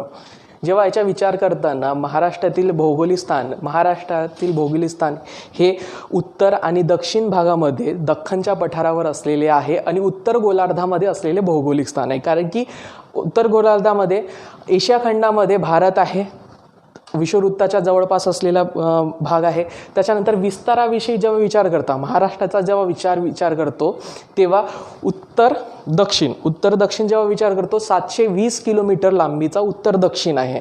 720 किलोमीटर लांबीचा उत्तर दक्षिण आहे. आणि जर आपण पूर्व म्हणजे पश्चिमेकडून पूर्वेकडे जाताना म्हणजेच कोकणातून आपण विदर्भाचं शेवटचं टोक म्हणजे गोंदिया जिल्हा गडचिरोलीपर्यंत जाताना हे 800 किलोमीटरचं आहे क्षेत्र. आता क्षेत्र जेव्हा विचार करताना क्षेत्रफळाच्या दृष्टिकोनातून कितव्या क्रमांकाचं राज्य आहे? 3ऱ्या क्रमांकाचं राज्य आहे. पहिल्या क्रमांकाचं राज्य कोणतं? राजस्थान, त्याच्यानंतर मध्य प्रदेश आणि त्याच्यानंतर महाराष्ट्र 3,07,713 चौरस किलोमीटर एवढं क्षेत्रफळ लांब हे व्यापलेलं आहे महाराष्ट्राच्या श्रीराम राठोडनी. आणि त्यांना अतिरिक्त माहिती पाहिजे असेल तर महाराष्ट्राच्या भूगोलावर आम्ही जो काही व्हिडिओ तयार केलेला आहे त्या व्हिडिओच्या संदर्भामध्ये तुम्हाला इथे माहिती जाणून घ्यावी लागणार आहे. त्यानंतर इथेच विचारलेली गोष्ट होती की राज्यसभेचे पदसिद्ध सभापती कोण होते, पदसिद्ध अध्यक्ष म्हणून कोण आहेत, राज्यसभेचे पदसिद्ध अध्यक्ष कोण आहेत. सरळ एक उपराष्ट्रपतीच्या संदर्भामध्ये विचारलेलं आहे. पण जेव्हा उपराष्ट्रपती राज्यसभेचे पदसिद्ध अध्यक्ष म्हणून जेव्हा सभापती म्हणून काम करतात तेव्हा ते उपराष्ट्रपती नसतात. त्यानंतर आद्य खालीलपैकी कोणते आद्य क्रांतिकारक म्हणून हे महाराष्ट्रातील होते, वासुदेव बळवंत फडके आहेत. त्यानंतर खालीलपैकी कोणती नदी बंगालच्या उपसागरास मिळत नाही, हा सगळ्यात मोठा एक ट्रिकी क्वेश्चन होता. हा ट्रिकी क्वेश्चन का म्हणतोय मी, गोदावरी, ब्रह्मपुत्रा, गंगा आणि यमुना ही 4 ऑप्शन्स होती. खालीलपैकी कोणती नदी बंगालच्या उपसागराला मिळत नाही. ट्रिकी क्वेश्चन नाही आहे का, कारण की ह्या सगळ्या नद्या ज्या आहेत त्या पूर्ववाहिनी नदी आहेत. पण हा क्वेश्चन विचारताना कसं घेतलेला आहे बघा, गोदावरी ही दक्षिणचे गंगा म्हटली जाते, ब्रह्मपुत्रा आपल्या मानस सरोवरवरून आलेली नदी आहे, गंगा नदी गंगोत्रीवरून आलेली आहे आणि यमुना नदी यमुनेत्रीवरून आलेली आहे. म्हणजेच उत्तराखंडाच्या देहरादूनच्या वरचा जो भाग आहे तिथून आलेल्या या हिमनद्या आहेत. पण यमुना नदी ही गंगा नदीची उपनदी आहे, आणि तिथेच म्हणजे अलाहाबादच्या प्रयागराज जवळ जेव्हा आपण विचार करतो जिथे गंगा आणि यमुनेचा जो संगम झालेला आहे तो संगम झाल्यामुळे ती पूर्ण समोर गंगा नदीच म्हणून गणली जाते प्रयागराजला. त्याच्याचमुळे या क्वेश्चनचा ऑप्शन येते की यमुना नदी ही बंगालच्या उपसागराला मिळत नाही. अशा प्रकारचे आपण क्वेश्चनिंग टाकू शकत नाही. त्यानंतरच महाराष्ट्रात विधान परिषदेच्या किती सदस्य संख्या होती त्याच्याबद्दलची माहिती दिलेली आहे. त्यासोबतच लोकसभेचे अध्यक्ष त्याच्याबद्दलची माहिती दिलेली होती. त्यानंतर बघा एक सायन्सच्या आपण जेव्हा बायोलॉजीच्या संदर्भामध्ये विचारलेलं क्वेश्चन होते की वनस्पतीच्या वाढीसाठी कोणत्या घटकाची आवश्यकता असते. उत्तर होते ऑक्सिजन, दुसरं ऑप्शन होतं कार्बन डायऑक्साईड, नायट्रोजन आणि हायड्रोजन. ट्रिकी क्वेश्चन्स, वनस्पतीच्या वाढीसाठी कुठल्या वायूची आवश्यकता असते, ट्रिकी क्वेश्चन्स आहे. रसायनशास्त्र किंवा जीवशास्त्रातील हा वनस्पतीशास्त्रातील एक घटक म्हणून आपण इथे बघू शकतो. कोणी सरळ काय करणार, कार्बन डायऑक्साईडला हिट करू शकतो, कारण की आपल्याला माहिती आहे की वनस्पतीला अन्न तयार करण्यासाठी कार्बन डायऑक्साईडची आवश्यकता असते. पण तसं नाही आहे. ते आपल्याकडे जेव्हा आपण निळं आकाश बघतो सगळ्यात जास्त आपल्या पृथ्वीवर सगळ्यात जास्त जर विचार करतो तर नायट्रोजन वायू आहे. जवळपास 78% जवळपास आपल्याकडे नायट्रोजन वायू आहे. त्या नायट्रोजन वायू असल्यामुळे म्हणजेच वनस्पतीच्या वाढीसाठी जर कुठला घटक सगळ्यात महत्त्वपूर्ण असेल तर नायट्रोजन असतं. ते NTP असं काहीतरी एक आहे ना, नायट्रोजन, फॉस्फर आणि सल्फरच्या संदर्भामध्ये हे जे काही घटक आहे पोषक द्रव्य आहे त्याच्या संदर्भामध्ये इथे माहिती आहे. तुम्हाला विज्ञानचे जेव्हा काही आणखी व्हिडिओज बघता येईल तुम्हाला तुमच्या सिलेबसमध्ये तुम्हाला हा अभ्यासक्रमामध्ये सखोल माहिती मिळून जाईल. आणि त्याच्यातही नाही मिळाली तरी तुम्ही आम्हाला पर्सनली कॉन्टॅक्ट करू शकता, म्हणजेच आमच्या टीमला तुम्ही त्याच्यात कमेंट्स टाकू शकता आणि त्याच्यानंतर येणारा जो पूर्वीचं समोरचं सेशन आहे त्या सेशनमध्ये तुमचे क्वेश्चन्स आम्ही सॉल्व आउट करू. त्यानंतर एक अश्वशक्ती हॉर्स पॉवर म्हणजे किती आहे, 746 किलो एक किती वॅट होतं एक हॉर्स पॉवर म्हणून. त्यानंतर मानवी पेशींमध्ये म्हणजेच आपली जी आहे 46 पेशींच्या संदर्भामध्ये गुणसूत्रांच्या किती जोड्या असतात 46 असतात. क्रोमोझोम्सच्या विषयी 46 गुणसूत्र असतात. ते 46 गुणसूत्र असतात पण जोड्या किती असतात, 46चे अर्धे 23. त्यानंतर आहेत प्रथिने कशापासून बनले जातात, प्रथिने म्हणजेच प्रोटीन कशापासून बनले जातात, अमिनो ॲसिडपासून बनले जातात. अशा प्रकारचं आहे. एखादी व्यक्तीने रक्तदान केल्यानंतर तो पुन्हा रक्तदान कधी करू शकतो, 3 महिन्यानंतर करू शकतात. ही अशा प्रकारची जवळपास खूप मोठ्या प्रमाणामध्ये विचारण्यात आलेली क्वेश्चनिंग होते. याच्यामध्ये जॉग्रफी, सायन्स अँड टेक्नॉलॉजीच्या संदर्भामध्ये माहिती, भूगोलाविषयीची माहिती, इतिहासाच्या विषयीची माहिती सगळ्यात जास्त होते. बाकीचे घटक आले नाही. पोलीस प्रशासनाच्या विषयीचं नाही आलं, राज्यघटनेच्या विषयीची माहिती आले, 3 क्वेश्चन्स आलेले. पण सगळ्यात मोठा भाग आपल्याला इंडियन पॉलिटी आणि हिस्ट्रीशी रिलेटेड, इतिहास आणि राज्यघटनेच्या विषयीची माहिती आपल्याला इथे बघायला मिळते. जेव्हा आपण हाच घटक बघतो तेव्हा आपल्याला आणखी एक गोष्ट बघायला मिळते की इथे त्यांनी आपल्याला भारताचा जो भूगोल आहे त्या भारताच्या भूगोलाविषयीची थोडीशी आणखी सखोल माहिती विचारण्याचा त्यांनी प्रयत्न केलेला होता. त्याच्यामध्ये हा जो क्वेश्चन आहे, दगडी कोळशाच्या खाणीसाठी प्रसिद्ध असलेले राणीगंज, दगडी कोळशाच्या खाणीसाठी प्रसिद्ध असलेले राणीगंज हे ठिकाण कोणत्या खोऱ्यात वसलेले आहे? ऑप्शन्स होते वर्धा खोरे, गोदावरी खोरे, ब्रह्मपुत्रा खोरे. आता मला हे क्वेश्चनचा आन्सर माहिती नाही आहे, पण मला जर काही गोष्टी माहिती आहेत त्या गोष्टींविषयी, जर मला महाराष्ट्राविषयीची थोडक्यात माहिती आहे त्याच्याविषयीच्या मी इथे हा क्वेश्चन सोडवण्याचा प्रयत्न केले. वर्धा खोरे, वर्धा नदी कुठे येते? महाराष्ट्रात वाहते. ती गोदावरीची उपनदी आहे. विदर्भामध्ये हे नाव मी कधीच ऐकलेलं नाही आहे, माझ्या कानावरही गेलेलं नाही आहे. गोदावरी आपल्याच त्र्यंबकेश्वरतून म्हणजे महाराष्ट्रातील मोठी नदी आहे. तो पुन्हा आंध्र प्रदेशमधून जातात. जवळपास मला हे नाव ऐकण्यात आलेलं नव्हतं. आता माझ्याकडे 2च पर्याय उरलेले आहेत, एक दामोदर खोरे आणि ब्रह्मपुत्रा खोरे. आता ब्रह्मपुत्रा ही नदी हे आसामचे अश्रू म्हणून सुद्धा गणली जाते. बिहार म्हणजे आसाममध्ये जो फ्लड येतो, मोस्ट ऑफ दी फ्लड येतो, म्हणजे पावसाळ्यातही फ्लड येतो, हिवाळ्यातही फ्लड येतो. अशा प्रकारे म्हणजेच तिथे पूर सदृश्य परिस्थिती खूप मोठ्या प्रमाणात आपल्याला इथे दिसायला येतं. त्याच्यामुळे मला महाराष्ट्रातील जे खोरे आहेत, दामोदर खोरे, राणीगंज जेव्हा विचार करतो तेव्हा आपण इथे झारखंड या राज्यामध्ये, झारखंड आणि बिहारचा हा प्रदेश आपल्याला इथे गणण्यात येतो आहे. त्यानंतर पीपल्स एज्युकेशन सोसायटी बघा, हा समाजसुधारकावर आणि इतिहासाशी रिलेटेड असलेला क्वेश्चनची माहिती होती. डॉक्टर बाबासाहेब आंबेडकरांनी स्थापन केलेले आहे. सध्या विद्यमान अध्यक्ष कोण आहे? जर हा प्रश्न विचारला तर पीपल एज्युकेशन सोसायटीचे सध्या विद्यमान अध्यक्ष. तुम्ही म्हणाल की डॉक्टर बाबासाहेब आंबेडकरांनी ही संघटना स्थापन केलेली आहे, ती संघटना स्थापन केल्यानंतर त्यांच्याच घरचे असायला असं नाही आहे. पीपल एज्युकेशन सोसायटी जेव्हा स्थापन करण्यात आलेली होती, त्या पीपल एज्युकेशन सोसायटीची अशी संविधान तयार करण्यात आलेलं होतं की आंबेडकर कुटुंबातील व्यक्ती इथे सदस्य म्हणून राहू शकतात किंवा नाही राहू शकत, ही त्यांची स्वतःची मालकी राहणार नाही. इथे सर्वसामान्यांना सुद्धा अंतर्भूत करण्याचा इथे दिसून येतात. म्हणूनच आपले केंद्रीय सामाजिक राज्यमंत्री असलेलेच कोण आहेत? रामदासजी आठवले हे सध्या विद्यमान पीपल एज्युकेशन सोसायटीचे अध्यक्ष म्हणून गणले जातात. पूर्वीच 2017 हा क्वेश्चन विचारण्याचा मागचं कारण काय? कारण हे होतं की पीपल एज्युकेशन सोसायटीच्या अंतर्गतामध्ये काहीतरी आर्थिक व्यवहाराच्या संदर्भामध्ये गुन्हे दाखल करण्यात आलेले होते अध्यक्ष आणि सचिवावर, आणि त्याच्यावर भारत सरकारने, महाराष्ट्र शासनाने त्याच्यावर प्रशासकाची नेमणूक करण्यात आलेली होती. म्हणून हा क्वेश्चन इथे विचारण्यात आलेला होता. असा हा बुलढाण्याचा होता. त्यानंतर आपण इथे जेव्हा चंद्रपूर 2017च्या क्वेश्चनच्या विषयी करतो तेव्हा इथे सरळ 2017मध्ये महाराष्ट्र राज्याचे पोलीस महासंचालक कोण होते? त्यावेळेसचे कोण होते? सतीश माथुर. आताचे कोण आहेत त्याच्याविषयीची माहिती विचारू शकतात. त्यानंतर चंद्रपूर जिल्ह्यात कधी दारूबंदी झालेली होती त्याच्याविषयीची माहिती विचारण्यात आलेली होती. माणिकगड किल्ला कोणत्या तालुक्यात? बघा, यांनी स्पेशली तालुके विचारले. किती तालुके येतात? आम्ही जेव्हा जिल्ह्याच्या आढावा घेताना प्रत्येक जिल्ह्यांमध्ये कोणते कोणते जिल्हे आहेत त्याविषयीची आम्ही इथे माहिती घेतलेली आहे. आनंदवनची सुरुवात जे बाबा आमटेंनी केलेली आहे. आनंदवन वरोरा येथील आनंदवन आहे कुष्ठरोग्यांसाठीचे बाबा आमटे यांच्या जीवनपटाविषयीची माहिती विचारलेली होती. जीवनपट म्हणजे ते पूर्वी काय करत होते, आनंदवन स्थापना करण्याच्या पूर्वी कोणता व्यवसाय करत होते? वकिली हा व्यवसाय करत होते. कृष्णाकाठ काय आहे?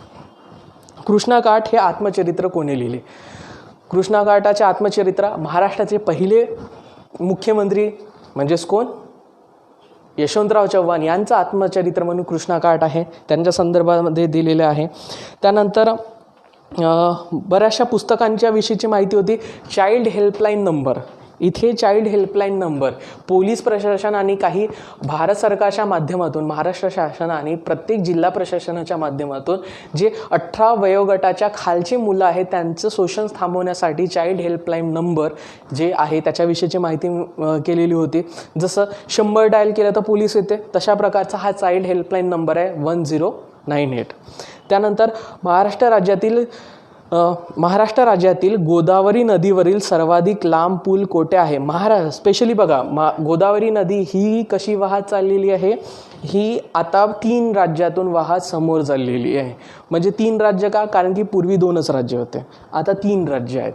3 राज्य कोणते कोणते? महाराष्ट्र, तेलंगणा आणि आंध्र प्रदेश. अशा प्रकारे हे गोदावरी नदी जाते. तर महाराष्ट्रातील सर्वात मोठं जे गोदावरी नदीवर कुठलं ब्रिज बांधण्यात आलेला आहे, पूल बांधण्यात आलेला आहे, तो सिरोंचा इथे बांधण्यात आलेला आहे. इथे प्राणहिता नदी, म्हणजेच प्राणहिता ही नदी कोणत्या 2 नद्यांचा संगम आहे? वैनगंगा आणि वर्धा नदींचं संगम असलेली नदी आहे, जी प्राणहिता आहे त्याच्याविषयीची आहे. आणि तिथेच मग नंतर गोदावरी नदीचा एक खूप मोठा जलाशय असलेला आहे, आंध्र प्रदेश म्हणजेच जो आहे तेलंगणाशी कनेक्टेड करताना तो आहे. त्यानंतर बघा, पुढील पदांची चढत्या श्रेणीने मांडणी करा. पुढील पदांची चढत्या श्रेणींनी मांडणी करा, अशा प्रकारचा हा जो क्वेश्चन होता. इथे ऑप्शन्स दिलेले होते, म्हणजेच आपल्याला जे पर्याय दिले होते: हवालदार, नाईक, शिपाई आणि निरीक्षक. हे महाराष्ट्र पोलीस प्रशासनाच्या रिलेटेड असलेले जे गोष्ट आहे. सर्वात खालचं पद कोणतं, सर्वात वरचं पद कोणतं, अशा प्रकारे. तर महाराष्ट्र पोलीस संचालक हे सर्वात वरचं पद आहे आणि सर्वात खालचं पद आहे पोलीस नाईक. म्हणजेच आपला जर क्रम ठरवताना पोलीस नाईक, त्याच्यानंतर पोलीस शिपाई आणि शिपाईच्या नंतर हवालदार आणि हवालदारच्या नंतर निरीक्षक, अशा प्रकारचे. जेव्हा आम्ही पोलीस प्रशासनाचा आराखडा तयार करताना एक पूर्ण चार्ट आम्ही तयार करून दिलेला आहे.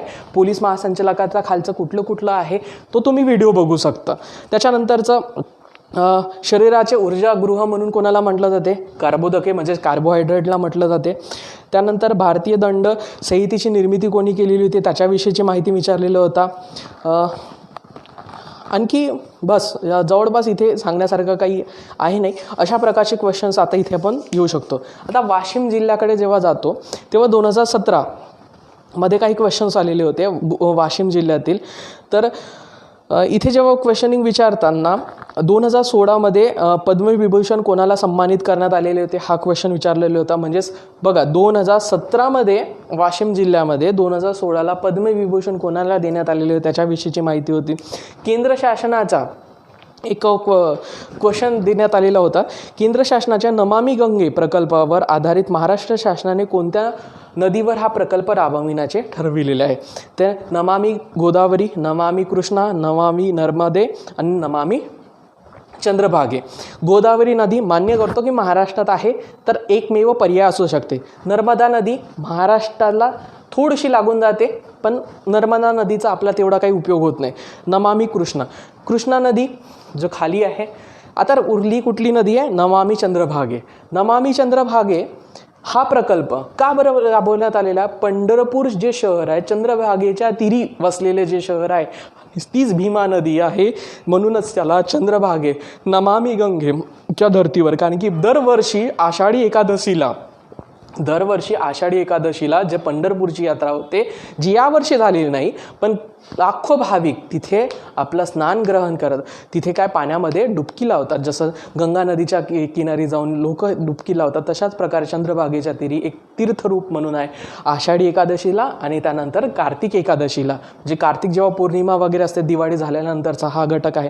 त्याच्यामुळे नमामि चंद्रभागे या नदीच्यासाठी हा प्रकल्प महाराष्ट्र शासनाचा आणखी एक प्रकल्प होता नमामि गंगेच्या संदर्भात, गंगा कल्याण योजना. गंगा कल्याण योजना काय म्हणणार?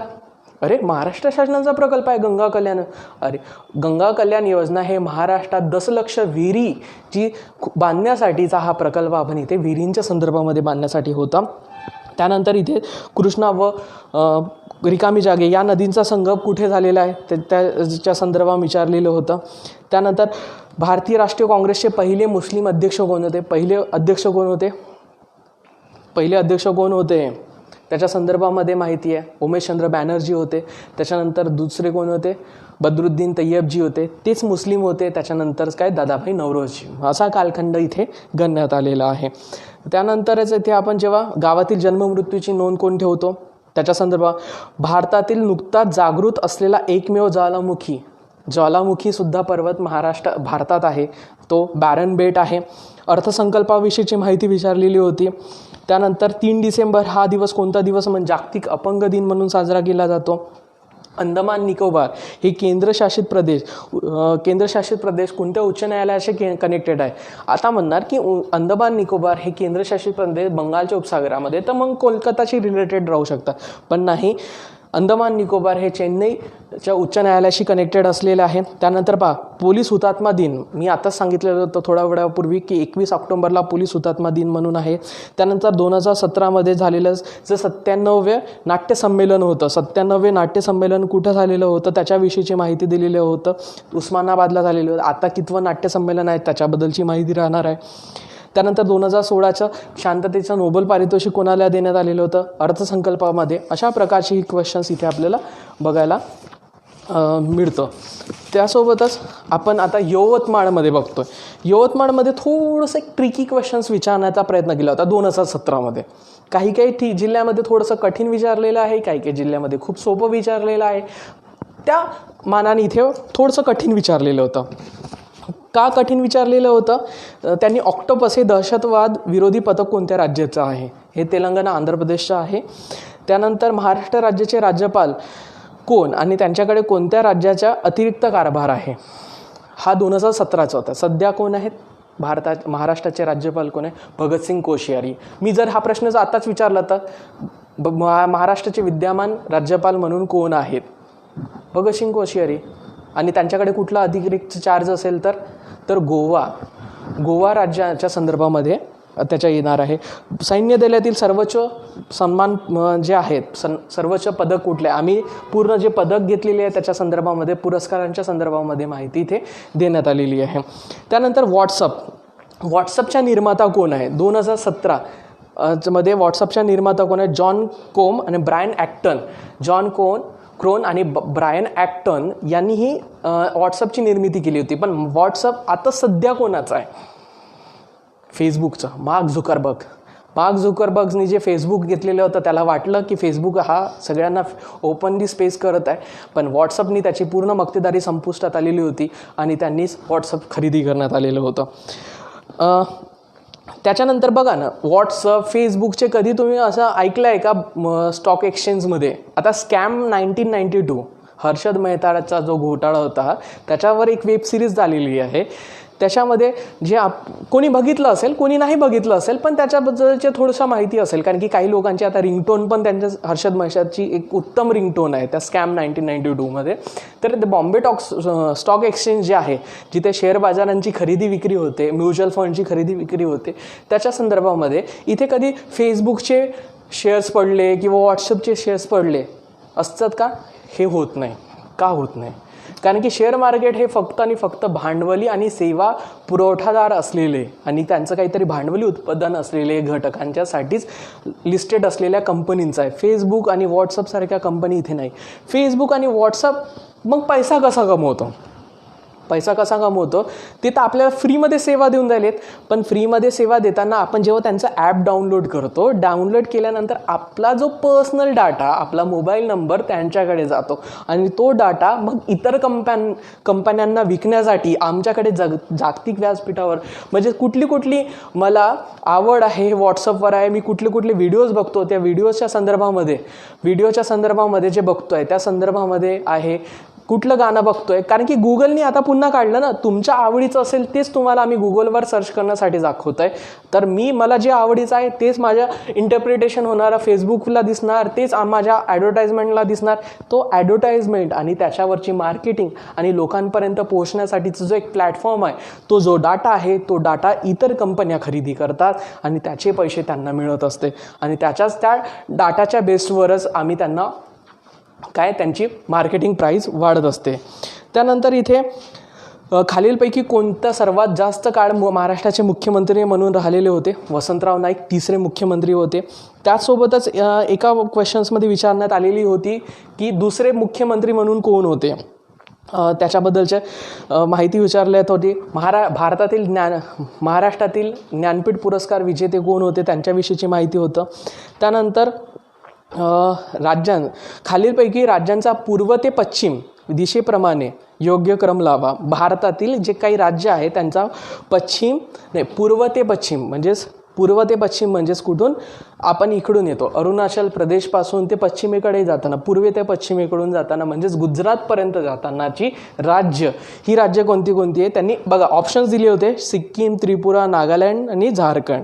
ही पश्चिमेकडून पूर्वे ते पश्चिम म्हणजे पूर्वेकडून पूर्वेकडून आल्या त्यांना जिकडे सूर्य उगवतो त्या दिशेकडून सूर्य जिथे मावळतीला जातो त्या दिशेसाठी हा क्वेश्चन विचारण्यात आलेला होता. सिक्कीम, त्रिपुरा, नागालँड आणि झारखंड. तर सांगा कशा पद्धतीने करता येईल ह्या क्वेश्चन्सला.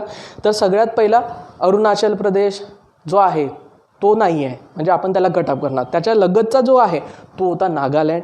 नागालँडच्या नंतर होता त्रिपुराच्या नंतर येत होता सिक्कीम, आणि सिक्कीमच्या खाली जेव्हा जातो तेव्हा झारखंड. म्हणजेच नागालँड, त्रिपुरा, सिक्कीम आणि झारखंड अशा प्रकारचा हा पूर्वे ते पश्चिमेकडे, कारण की झारखंड हा बिहारचा कनेक्टेड असलेला थोडासा भाग आहे तो इथे आपल्याला बघायला मिळतं. त्यानंतर जागतिक वन दिवस म्हणून कधी साजरा केला जातो त्याच्याविषयीची माहिती होतं. त्यानंतर महाराष्ट्रातील दक्षिण वाहिनी नदी प्रणाली सांगा.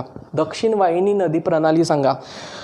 ऑप्शन्स काय दिले होते, गोदावरी, भीमा, कृष्णा पहिलं ऑप्शन, दुसरं होतं नर्मदा, तापी, तिसरं ऑप्शन होतं वर्धा, गंगा आणि चौथं होतं सूर्या, वैतरणा, सावित्री. आता जेव्हा आमचे तुम्ही महाराष्ट्रातील प्रादेशिक जे व्हिडिओ आहे त्याच्या व्हिडिओच्या बद्दलची माहिती जाणून घेतल्यानंतर तुम्ही सिम्पली हा क्वेश्चन सोडू शकता, पण मी या क्वेश्चनचा आन्सर देऊन देतो. गोदावरी, भीमा आणि कृष्णा या नद्या कुठून वाहतात, पश्चिमेकडून पूर्वेकडे जातात. म्हणजे सह्याद्री पर्वतावर उगम पावणाऱ्या नद्या आहेत गोदावरी, भीमा आणि कृष्णा. नर्मदा, तापी या पूर्व पठाराकडून पश्चिमेकडे जाणार आहेत, म्हणजेच अरबी समुद्राला, कारण की नर्मदा पण जाते, तापी पण जाते. त्यानंतर सूर्या, वैतरणा आणि सावित्री यासुद्धा सह्याद्री पर्वतावर उगम पावणाऱ्या नद्या आहेत, पण या नद्या कोकणातील आहे आणि त्या कोकणातील नद्या ह्या पूर्ण कोकण ओलांडून अरबी समुद्राला मिळते. आता उरल्या वर्धा आणि वैनगंगा. वर्धा आणि वैनगंगा या ज्या नद्या आहेत या नद्या मैकल टेकड्या, सातपुडा पर्वतरांगेतील मैकल टेकड्यांमध्ये यांचा उगम झालेला आहे. त्या उगम झालेल्या नद्या तिथे जातात आणि तिथून त्या काय येतात, उत्तरेकडून दक्षिणेकडे वाहत येतात आणि त्यानंतर दक्षिणेला जाताना कुठल्या एखाद्या मोठ्या नदीला मिळतात आणि त्यानंतर गोदावरीला मिळतात आणि मग पूर्वेकडे वाहत जातात. त्यानंतर अशा प्रकारचे क्वेश्चन्स इथे आलेले होते. हा आपण इथे थोडक्यात आढावा घेतलेला आहे. तुम्हाला काही क्वेश्चन्स असतील आणि त्यानंतर काही मित्रांनी क्वेश्चन्स पाठवलेले होते. सध्या जेव्हा आपण विचार करतो काही रत्नागिरीवरून आगामी पोलीस प्रशासनाच्या मध्ये निलेश मेश्राम म्हणून एक रत्नागिरीवरून व्यक्ती होतं, त्यांनी क्वेश्चन पाठवलेलं होतं की संक्षिप्त रूपमध्ये OTT चा फुल फॉर्म सांगा. OTT ओव्हर दी टॉप. ओव्हर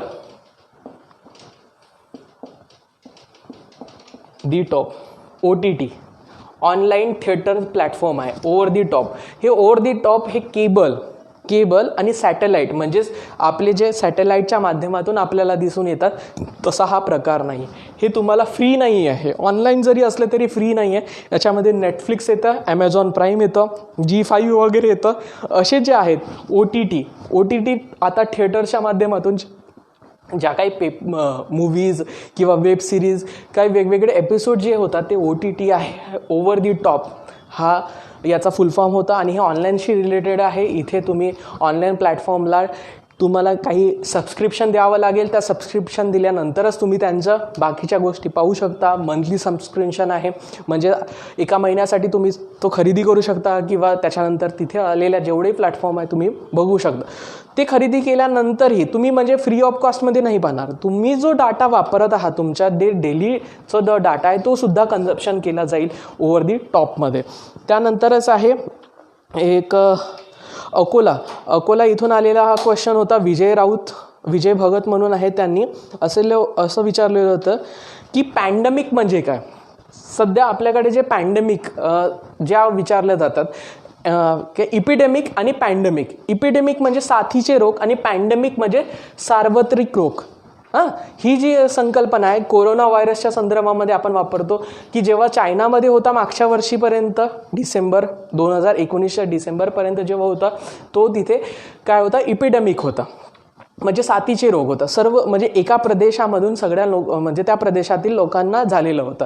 पण जेव्हा पॅन्डेमिक झाला म्हणजे तिथून जो उद्रेक झाला आणि आताही आपण सावरू शकत नाही ही जो आहे तो पॅन्डेमिक झाला. म्हणजे जगाच्या व्यासपीठावर सगळीकडे हे जे जग आहे त्या जगांनी व्यापून घेतलेल्या रोगांमुळे आहे, त्याला आपण पॅन्डेमिक असे म्हटलं जातं. त्यानंतर मी 2019मध्ये जेव्हा केंद्रशासित प्रदेश आणि राज्यांच्या विषयीचे हे होतं, ठाणेवरून शीतल जाधव म्हणून काही मॅडम आहेत, त्यांनी हा प्रश्न विचारलेला आहे की महाराष्ट्रात भारतामध्ये किती राज्य आणि किती केंद्रशासित प्रदेश जेव्हा झालेत, म्हणजे जम्मू अँड काश्मीर या राज्याचं विभाजन करून जम्मू अँड काश्मीर एक केंद्रशासित प्रदेश आणि लद्दाख एक दुसरं केंद्रशासित प्रदेश, त्याच्यामुळे किती केंद्रशासित प्रदेश आणि वाढण्यात आलेले होते.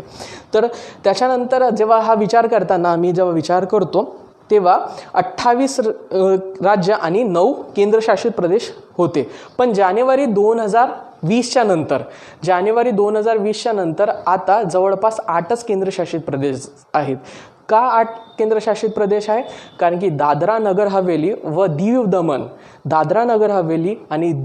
दमन या 2 केंद्रशासित प्रदेशांना काय करण्यात आला, मर्ज करण्यात आले आणि दादरा नगर हवेली आणि दीव दमन हे एकमेव केंद्रशासित प्रदेश म्हणून झालेलं आहे. म्हणजेच आता 28 राज्य आणि 8 केंद्रशासित प्रदेश इथे आपल्याला बघायला मिळते. त्यानंतर काही राज्यांची निर्मिती स्थापना दिन आता रिसेंटली होतं, वर्धेवरून प्रशांत देशमुख या व्यक्तीने हा विचारलेला प्रश्न आहे. 1 नोव्हेंबरला काही राज्यांची आणि काही केंद्रशासित प्रदेशांची निर्मिती झाली आहे, ज्याच्यामध्ये आंध्र प्रदेश आहे, त्यानंतर कर्नाटक आहे, मध्य प्रदेश सारखे जे राज्य आहे त्या राज्यांची 1 नोव्हेंबरला मोस्ट ऑफ दी राज्यांची निर्मिती करण्यात आलेली होती. त्यानंतर पोलीस प्रशासनाच्या प्रशिक्षण केंद्राच्या संदर्भामध्ये विकास वाघमारे यांनी सोलापूरहून हा प्रश्न विचारलेला होता. त्या पुराणी जो प्रश्न विचारलेला की पोलीस प्रशासनाच्या ज्या शाळा आहेत त्या शाळांच्या संदर्भामध्ये जवळपास पोलीस प्रशासनाच्या 16 शाळा आपल्याला दिसून येतात. त्याच्यामध्ये पोलीस प्रशिक्षण केंद्र ज्याच्यामध्ये पांढरकवडा म्हणजे यवतमाळला आणि बाभळगाव लातूर इथली करण्यात आलेलं आहे आणि unconventional operation training centre SRPF camp नागपूरला जे अँटी नक्सली स्क्वॉडसाठी अँटी नक्सली स्क्वॉडसाठी स्पेशली हा ग्रुप तयार करण्यात आलेला आहे. पोलीस प्रशिक्षण शाळा जिथे पोलीस शिपाई, पोलीस नाईक, हवालदारांना प्रशिक्षण दिलं जाते. त्यानंतर महाराष्ट्र राज्य गुप्तचर प्रशिक्षण केंद्राच्या संदर्भामध्ये विचारले जातात. अशा प्रकारचे काही क्वेश्चन्स आलेले होते. त्या क्वेश्चन्सचा एक भाग म्हणून आपण इथे थोडक्यात आढावा घेतलेला आहे. आणखी काही क्वेश्चन्स इथे येऊ शकतात. क्वेश्चन्स येऊ शकताना जे आता ऑनलाईन प्लॅटफॉर्मशी रिलेटेड असलेले, म्हणजेच आम्ही संगणक क्षेत्राशी रिलेटेड जेव्हा बघतो तेव्हा गुगल क्लाउड म्हणजे काय, गुगल ड्राईव्ह म्हणजे काय, याच्याविषयीची माहिती थोडक्यात जाणून घेताना जेव्हाही कुठलाही सामान्य ज्ञान आणि चालू घडामोडीचा जेव्हा आम्ही विचार करतो इथे खूप संकीर्ण असं आपल्याला दृष्टिकोन ठेवावं लागतं. म्हणजेच कधीच आम्हाला 1857च्या उठावामध्ये जावं लागतं किंवा कधीच राष्ट्रीय काँग्रेसची स्थापना कधी झालेली होती, महाराष्ट्रातील सर्व काळखंडामध्ये राहणाऱ्या मुख्यमंत्र्यांच्या विषयीची माहिती होती, असा हा सगळा भाग आपल्याला इथे बघायला मिळतो. त्यानंतर पोलीस प्रशासनाच्या विषयी नेमणुका कोण झालेल्या होता, सध्या कोण आहेत महाराष्ट्राचे मुख्यमंत्री, कोण आहेत, त्यांनी कुठली विधानसभेची जागा निवडून आलेले की विधान परिषदेमधून निवडून आलेले आहेत. त्यानंतर विधिमंडळाची स्थापनाच्या संदर्भामध्ये विचारलं जातं, कुठल्या राज्याचे मुख्यमंत्री, कुठल्या राज्याचे राज्यपाल चेंज झालेले आहेत, अशा प्रकारचे क्वेश्चन्ससुद्धा येऊ शकतात. त्यासोबतच भूगोलांविषयी माहिती घेताना की कोकणचं किती आहे, त्या कोकणचं क्षेत्रफळ किती आहे, लांबी किती आहे, सह्याद्री पर्वतापासून जर आपण इकडे विचार केला म्हणजेच गडचिरोली गोंदियापर्यंतचा जेव्हा विचार केला तर इथपर्यंतची जी लांबी आहे त्या लांबीच्या विषयीची माहिती, त्याच्या आजूबाजूचा जो भौगोलिक परिसर आहे, उत्तरेकडे काय आहे, दक्षिणेकडे काय आहे, पूर्वेकडे काय आहे, पश्चिमेकडे काय आहे, अशा प्रकारची जी माहिती आहे तो इथे आपण भाग बघतोय. आणि सर्वात महत्त्वाची गोष्ट, आम्ही जो सिलेबस तयार केलेला आहे त्या सिलेबसमध्ये तुम्हाला खूप मोठ्या प्रमाणात मोलाची मार्गदर्शन करताना तुम्हाला जवळपास 80-90% तुम्हाला सिलेबस कंप्लीट करताना, कारण की मी असं म्हणणार नाही की मी जवळपास सगळ्याच घटकांपैकी मी असं म्हणेन की माझ्याकडून मी पूर्ण तयारीने 100% देण्याचा प्रयत्न केलेला होता. पण त्यावेळेसची जी मानसिकता होती एखाद्या व्यक्तिमत्वाची किंवा एखाद्या पेपर सेटरची, तर त्या मानसिकतेतून मला नाही कळणार ना, कारण की जेवढ्या माणसं असतात तेवढीच प्रकृती असतात, त्या प्रकृतीनुसारच आपण तो वागत असतो. इथे एक स्टॅग्नंट असं नाही आहे, आपल्याला देण्यात आलेलेच 15-16 टॉपिक आहे, पण 15-16 टॉपिकवर कधीही कोणी सर्वस्व क्वेश्चन विचारत नाही की एक टॉपिक इथून विचारणार किंवा 2 टॉपिक तिथून विचारणार. हे रँडमली चॉईस करतात, most of the randomly choice करतात, म्हणजेच अशा प्रकारे ठेवलं जातात आणि त्याच्यातून आपण एखादी चॉईस करायचा. नाही, मला इतिहास आवडतं म्हणून मी इतिहासाशी रिलेटेड घेतो, मला भूगोल आवडतं म्हणून मी भूगोलावरच जातो, मला स्पेशली भूगोल कुठलं आवडतं, भारताचं आवडतं, मला स्पेशली भूगोल प्राकृतिक भूगोल आवडतं, त्याविषयीची माहिती जाणून घेताना आम्हाला माहिती करून घ्यावं लागणार आहे. सोबतच सह्याद्री पर्वताची लांबी, उंची काय आहे, पश्चिम घाट म्हणजे काय, पूर्व घाट म्हणजे काय, पश्चिम घाटावर मध्ये असलेलं सर्वात मोठं उंच शिखर कोणतं, पूर्व घाटावर असलेलं उंच शिखर कोणतं, त्याविषयी हिमालयाची रेंज आहे, माउंट एव्हरेस्ट, K2च्या संदर्भामध्ये माहिती आहे. त्यानंतर आपलं भारताचं जे आहे त्या भारतामध्ये किती प्रादेशिक विभाग पडतात, प्राकृतिक विभाग किती, सर्वात मोठी नदी कुठली, त्याच्याविषयीची माहिती. भारत हा एकमेव असा देश आहे इथे तुम्हाला बघा, इथे वाळवंट पण मिळेल, दलदलीचा प्रदेश पण मिळेल, इथे बेटे पण मिळतील, समुद्रकिनारा पण लाभलेला आहे, उच्च म्हणजेच मैदानी पठारी प्रदेश पण लागलेला आहे, सोबतच गाळांनी संचित झालेला प्रदेश आहे. हिमालयाच्या खूप मोठ्या मोठ्या फोल्डिंग आहे, दख्खनचे पठार इथे आपल्याला बघायला मिळतं. त्याच्यानंतर दख्खनच्या पठाराच्या कालखंडाच्या गोंडवाना कालखंडातील ज्या काही खाणी आहेत त्या खाणींच्या संदर्भामध्ये आपल्याला माहिती ते जाणता येतील. अशा प्रकारचा हा पूर्ण आपला एक संक्षिप्त आढावा आपण इथे घेतोय. तुमची काही क्वेश्चन्स असतील, आणखी जे नवीन समोर काही काही येऊ शकतात त्याच्याविषयीची माहिती घेताना, नवीन नेमणुका आताच रिसेंटली काही खात्यांचे जे काही पोलीस प्रशासन होते त्या पोलीस प्रशासनातील खांदेपालट झालेले आहे, काही जिल्हा अध्यक्षांची वेगवेगळ्या घटकांवर झालेली आहे. त्यानंतरच प्रशासकीय व्यक्तींच्या माध्यमातून आपण हा घटक इथे घेतलेला आहे.